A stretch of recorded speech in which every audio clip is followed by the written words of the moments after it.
E aquele nosso parente que se converte segundos antes de falecer, ele tem um lugar garantido no céu? Eu me peguei pensando sobre isso num almoço de família que eu tive há uma semana atrás.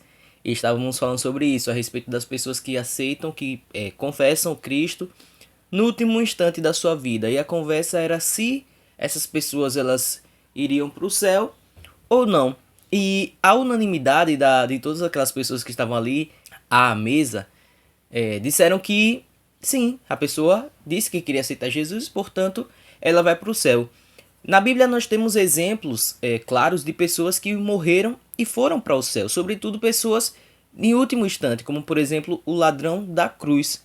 No último instante ele disse: Senhor, lembre-se de mim quando o Senhor chegar lá no seu paraíso. E Cristo disse: olha, hoje mesmo você estará comigo no paraíso. Então, ele viveu muito provavelmente uma vida completamente devassa, de roubos, de mortes e toda essa vida que o banditismo proporciona, mas no último instante ele disse: Senhor, eu quero estar contigo no paraíso. Em outras palavras, a gente poderia parafraseá-lo e dizê-lo: Senhor, eu quero te receber como meu Senhor e como meu Salvador.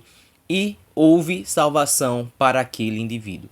Mas eu quero refletir com vocês o seguinte: de fato, essa pessoa que aceita Cristo, que se converte no último instante de vida, ela vai para o céu? Nós precisamos primeiro pontuar o que viria a ser conversão. Em primeiro lugar, eu diria que conversão é o ato de ressuscitação do nosso cadáver espiritual. A Bíblia vai falar isso lá em Efésios, capítulo 2, no versículo 1.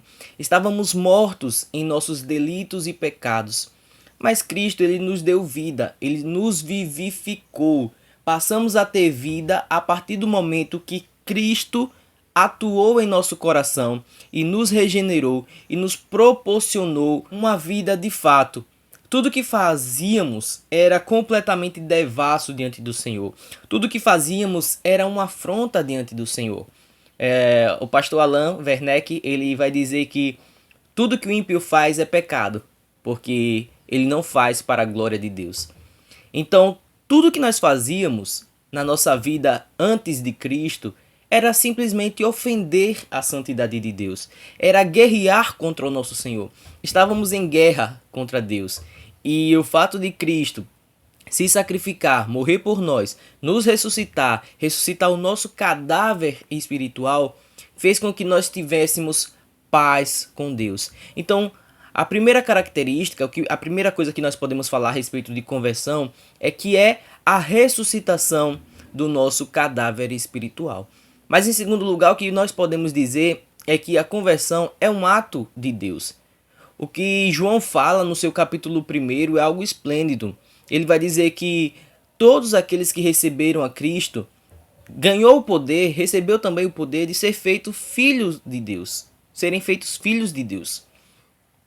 E ele continua dizendo: mas essas pessoas elas não nasceram por vontade do homem, elas não nasceram por causa de genealogia, por causa de sangue, mas elas nasceram exclusivamente pela vontade de Deus. Essas pessoas que receberam a Cristo como seu Senhor e como seu Salvador, Cristo encarnado, elas receberam sim, mas porque Deus as escolheu para que recebessem o Filho. Veja que interessante.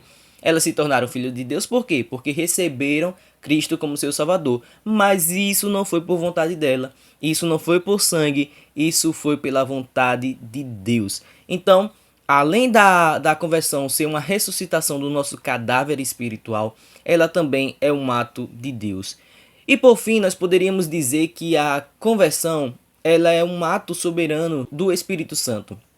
Em 1 Coríntios, o texto vai falar que ninguém pode confessar Cristo como Senhor da sua vida, senão pelo Espírito Santo. Ninguém pode dizer assim: eu aceito a Cristo a partir de hoje no meu coração, se o Espírito Santo não o impulsionar a fazer isso. Então, dizendo que a conversão ela é uma ressuscitação do nosso cadáver espiritual, ela é um ato soberano de Deus e ela é uma ação do Espírito Santo nas nossas vidas, a gente pode então voltar para o nosso dilema. E aí, nos últimos instantes, quem se converte vai para o céu ou não.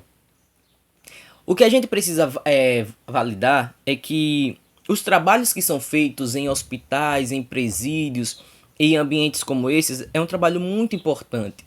E Deus é poderoso sim para salvar todas as pessoas, inclusive as pessoas em estados terminais. Só que a conversão, ela é tudo isso que nós já destrinchamos até aqui. Mas perceba que em nenhum momento eu disse que a conversão era o puramente falar de que aceita Cristo. Qualquer pessoa pode falar que aceita Cristo com a sua boca, mas a verdadeira conversão se dá quando em seu coração você reconhece, a pessoa reconhece que é de fato um pecador, que é carente da glória de Deus, que é carente de um Salvador, do sacrifício de Cristo. Veja, muitas pessoas que estão no leito de morte, elas professam Cristo, elas dizem que querem aceitar Cristo, porque elas estão em um estado terminal. Então, de que ela abriria mão por Cristo? De nada, ela só teria a ganhar. Elas podem raciocinar o seguinte: se eu disser que aceito Jesus, e essa promessa de vida eterna for verdadeira, vai ser uma maravilha, porque eu já estou partindo. Mas se for uma mentira, não tem problema nenhum, porque eu já estou partindo. É diferente de uma pessoa que professa Cristo com uma vida ainda toda pela frente, né? Você aceita Cristo e você ainda tem muito para viver. Então, a gente vai ver os frutos do Espírito, se de fato aquela pessoa foi convertida ou não, através das suas ações no dia a dia. A pessoa na igreja pode dizer que quer aceitar Jesus, que se converteu, mas no dia a dia você vai poder testemunhar se aquela pessoa de fato anda com Cristo ou não. Vai vir tentações sobre ela, vai vir dificuldades, e aí a gente pode ver se ela se manterá firme com Cristo ou não. É o que João Batista vai falar em Mateus 3, os frutos dignos de arrependimento. São frutos que mostram que a pessoa de fato se arrependeu. A pessoa no leito de morte, que está desesperada, que está desesperançosa, ela se agarraria a qualquer boia salva-vida que você oferecesse. Fosse essa boia Jesus Cristo, fosse essa boia Buda, Maomé, ou qualquer uma outra figura religiosa que as pessoas atribuem poder de salvação e vida eterna. A pessoa já está no leito de morte. Agora, Cristo pode sim salvar as pessoas em seus estados terminais. Isso daí é fato, como nós já mostramos com a passagem do ladrão na cruz. Mas a verdadeira conversão é quando a pessoa ela para e ela reflete: Senhor, estou aqui nesse estado, mas de fato eu fui pecador a minha vida toda. Eu fui pecador e eu abri mão de andar com o Senhor a minha vida toda. Mas hoje eu reconheço que eu sou um miserável. Reconheço que eu não sou nada sem ti. De fato, reconheço meus pecados, mas reconheço também que o Senhor os pagou lá na cruz. E essa pessoa ela tem uma mudança em seu coração e ela verbaliza que quer sim andar com Cristo, que quer aceitar Cristo em seu coração. Essa pessoa sim, ela teve uma mudança genuína em seu coração e ela então é uma pessoa salva. Diferentemente da pessoa que diz aceitar Jesus simplesmente porque ela não tem o que perder. Tem uma satirazinha que ilustra bem essa questão das pessoas que aceitam a Jesus simplesmente porque não tem nada a perder, simplesmente por falar. Veja aí. Já os católicos acham que, contanto que se aceite Jesus antes de morrer, qualquer um pode ir para o céu. É mesmo? Qualquer um? Aceito Jesus como meu Deus e Salvador. Beleza!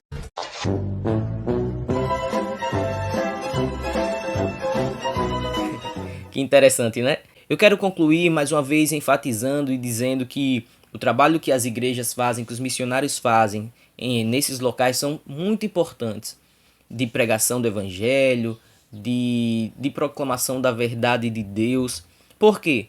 Porque embora nós estejamos debatendo sobre quem é salvo, quem pode ser salvo e quem não é salvo, essa não é uma decisão que cabe a nós e não é um fato verificável. Você não consegue olhar na pessoa, por mais piedosa que ela seja, e dizer, ali é um salvo.